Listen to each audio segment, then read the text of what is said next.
was out boating alone on the lake when I suddenly noticed what looked like a brown dog's head bobbing in the middle of the water. My heart dropped, because the shore was so far away that even I felt uncomfortable being out there. I thought, who on earth would dump their poor dog in the middle of a lake to drown? Without thinking twice, I sped up my boat, ready to be a hero and pull the dog to safety. As I got closer, the dog slowly turned its head toward me and let out a deep, angry roar. In that exact moment, my bravery packed its bags and jumped off the boat.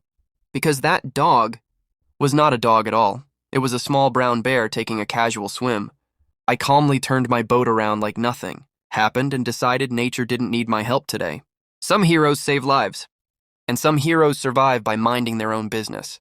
I was sitting in class while our teacher was lecturing, and honestly, nobody was paying attention, including me. You could hear chairs creaking, phones buzzing, and brains completely shutting down. Finally, the teacher sighed and said, "The person who answers my next question gets to go home." Suddenly, the room came alive like someone hit a reset button on our brains. Before she could even finish her sentence, I grabbed my bag and threw it straight out the window. The entire class went silent, and the teacher slowly turned toward me, clearly furious. She shouted, "Who did that?" I calmly raised my hand and said, "Me." Then I added, "Now I can go home, because I answered your question."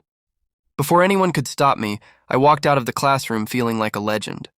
As I get older, I remember all the people I lost along the way. Maybe my budding career as a tour guide was not the right choice. I mean, they're literally lost. I'll never forget the day my boss said, "Dress for the job you want, not for the job you have." I took that advice very seriously, maybe too seriously. The next morning, I walked into the office wearing a full Batman costume, cape and all. HR stared at me like I'd escaped from Arkham Asylum, and my boss just blinked in silence. I told them I was aiming for leadership, justice, and flexible hours. I didn't get a promotion, but I did become a legend in the office. I walked into a bar one night and ordered a scotch, no ice, no questions. I gulped it down fast, stared into my hand, and immediately ordered another one. Same routine, drink, look at my hand, order again. By the third round, I ordered 2 scotches at once and slammed them both like I was on a mission. After every drink, I kept checking whatever I was holding, completely serious. The bartender finally leaned over and asked me what the heck I was looking at all night.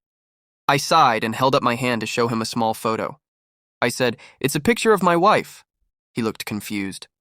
So I explained, "When she starts to look good, I'm going home." I still remember the day my teacher called me with a very serious face. She said, "I just finished reading your composition on my house." I got nervous and asked, "Is there something wrong with it?" She smiled and said, "No, it was excellent." Then she paused and added, "In fact, it's exactly the same composition your older brother submitted last year."